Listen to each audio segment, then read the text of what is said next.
Hello बच्चों, यदि आप हिंदी का पेपर दे के आ रहे हैं 801 HF जिसका कोड है, तो इसका आप सॉल्यूशन देख लीजिए कैसे कैसे सॉल्यूशन है, आपके कितने क्वेश्चन सही हैं कमेंट्स बॉक्स में आप इसे ज़रूर बताइए।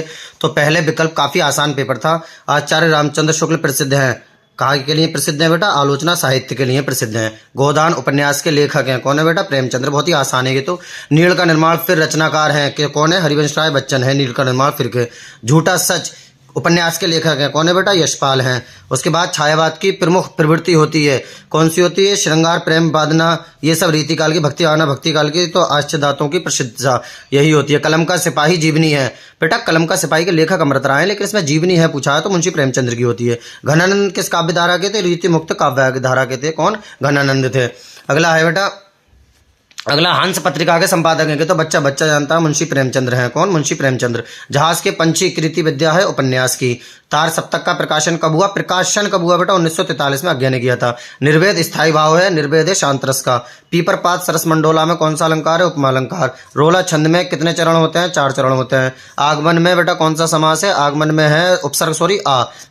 कौन सा है बेटा? आगमन में। अगर आप मैथ की तैयारी अच्छे से करना चाहते हैं, पेपर आपका है 27 को या साइंस की, तो चैनल को सब्सक्राइब कर लीजिए और वीडियो को लाइक कर दीजिए और 7 बजे शाम को लाइव आना ना भूलें। भलाई में प्रत्यय आई, कौन सा है बेटा? भलाई में प्रत्यय आई। नीलांबर में समास होगा कर्मधारय समास। आम का तत्समय आम्र, कौन सा है बेटा? आम्र, आम का।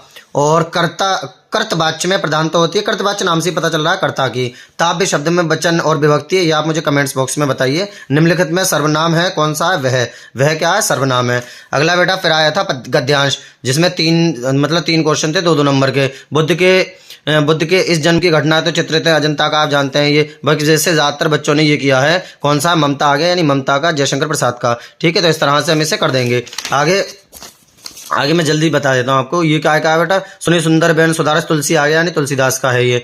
ठीक है, और ये तो बहुत ही आसान है, रामनरेश त्रिपाठी का सच्चा प्रेम वही है, ये तो सबने ही कर दिया होगा। अगला है वाराणसी प्राचीन काल गए विद्या दिव्य ज्योति, कहते हैं मैंने बहुत ही आसान तुम्हें बहुत ही अच्छी तरीके से समझाया था। ठीक है, पहले इसका संदर्भ ले देंगे। प्रस्तुत गद्यांश हमारी पाठ्यपुस्तक हिंदी के संस्कृत खंड के वाराणसी नामक पाठ से लिया गया है। फिर उसके घर घर गीत गल के, वो तो खैर बात की बात है, मैं आपको सोल्यूशन बता देता हूँ। बंदरमणम बापी वो बापी पराजय, कितना आसान आया है यार, वेरी पुअर एकदम। बंदरमणम बापी जो बापी पराजय, बंधन हो या मरण हो, जीतो या हारो, दोनों ही अवस्थाओं में वीर समान रहता है। वीर भाव की वीरता कहते हैं, वीर वीरण पूज्यते से आया है ये। अगला तुमुलखंड काव्य का बेटा, हमारे यहाँ तुमुलखंड काव्य आप अपना देख लेना कौन सा है। तो तुमुलखंड काव्य मुझे नहीं दिख रहा, कहाँ गया ये आ गया, लक्ष्मण का आया, लो नायक का आ गया बेटा, लक्ष्मण का। ठीक है, अगला है जीवन परिचय जयशंकर प्रसाद, मोहन रामचंद्र शुक्ल भी, तो ये तो आपने आराम से कर दिया होगा, एक रचना 2 नंबर की लिख दी होगी। सूरदास का आ गया, लो सूरदास का सभी बच्चों ने कर दिया होगा। अपनी खंड से एक श्लोक लिखिए, सर्ववंतु आपने लिख दिया होगा। 2 प्रश्न के उत्तर लिखना है। चंद्रशेखर सूर्यग्रह के मपद या परिलिकाया के उत्तर, इस तरीके से हम कर देंगे। और इसमें से निबंध लिखना है। पर्यावरण मैंने बताया था, पर्यावरण संरक्षण बहुत इंपॉर्टेंट है। और नारी सशक्तिकरण, विज्ञान की उपयोगिता, किसी भी बारे में लिख सकते हैं। उसके बाद था बेटा अपनी विशेष रुचि को उल्लेख करते हुए अपने मित्र को पत्र लिख, कितना आसान है बताओ। अपने मित्र को पत्र लिखना है। रुचियाँ मतलब कौन कौन सी तुम्हारी जो है इसमें, मतलब कौन कौन सी तुम्हें आदतें हैं, कौन कौन सी चीज़ें अच्छी लगती हैं। तो आपके कितने क्वेश्चन सही हुए कमेंट्स बॉक्स में जल्दी से जल्दी बता दीजिए।